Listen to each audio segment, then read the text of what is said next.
Alright, I'm going to show you how to build this plane. This is the simplest plane I can think of that still flies pretty well. It's made of cardboard, it's got a wingspan of 30 inches, I think it's 15 inches long, and it's very simple. It took me about 7 or 8 minutes to build. So, first thing you need to do is cut out these shapes out of cardboard. These drawings aren't to scale. The grain of the cardboard should be in the span-wise direction. So the first thing you got to do is put the two big triangles together and put some pieces of tape on them. And make sure you stretch the tape as you put it across the cardboard just to make it hold nice and tight.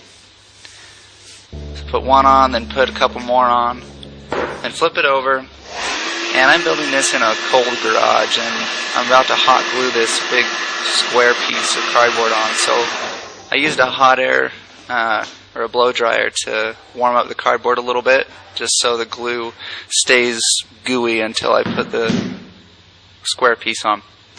So you put that on, line it up with the top corner of those two triangles. Now take those two long rectangle pieces, those are going to be your elevons.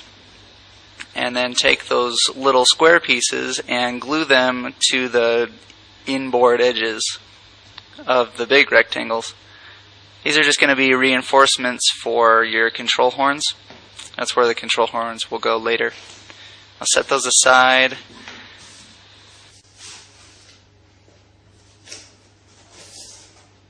Take the rest of the plane and grab your motor. So mine is mounted to a little piece of fiberglass.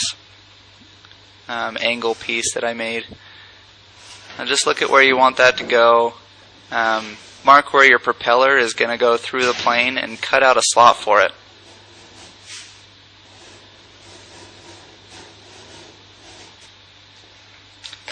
Once that slot's cut out, take your motor and stick it on however your motor mount works. Mine's really simple. Since it's that angled piece of fiberglass, I can just hot glue it on. And that seems to work pretty well.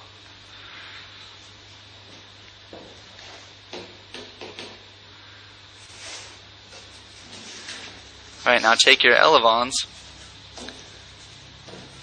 and butt them up to your plane with the reinforced side on the inside. And then you're just going to put a strip of tape across the full length of each one of those.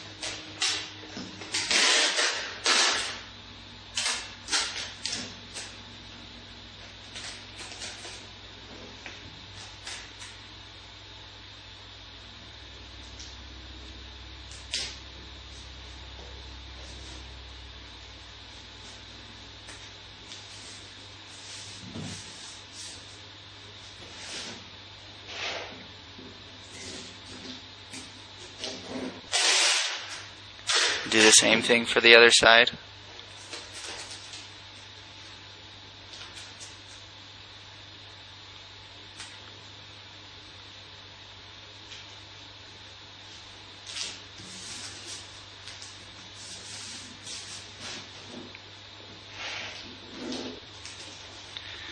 Alright, now stand the plane up on its nose and bend those elevons up or forward and put a piece of tape on the hinge with the elevon bent. This is going to give it a bunch of extra strength. If you just had that top piece of tape, it would come apart pretty easily. Doing it this way, it stays together like forever.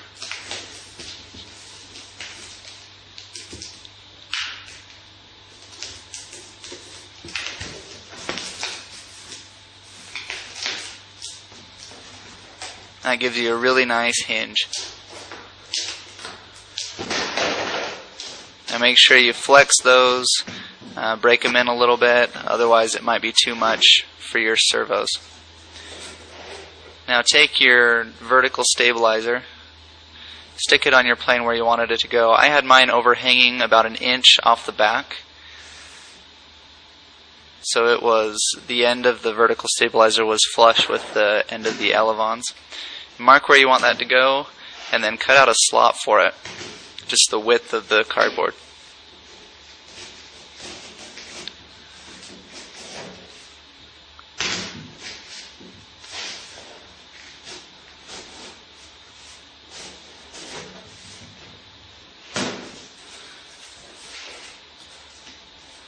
Once you've got that cut out, make sure it fits, and then hot glue it in.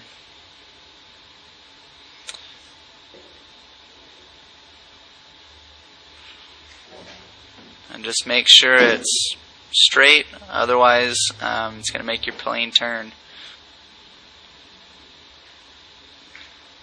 Once I had that in there, I reinforced the joint with some extra hot glue. Now I'm gluing down my ESC. If you don't know what that is, that's a speed controller for the motor. Now I've got my servos, and I'm going to cut a little slot in each one of these reinforced patches for the control horns. Now for control horns, all I use is a popsicle stick with most of it cut off and then a hole drilled in it. Cut at like a 45-degree angle. So once you cut those slots, just stick your control horns in and put a little hot glue on there.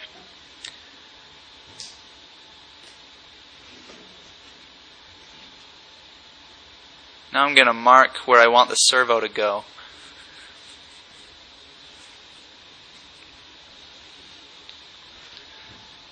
I'm just going to cut a hole there.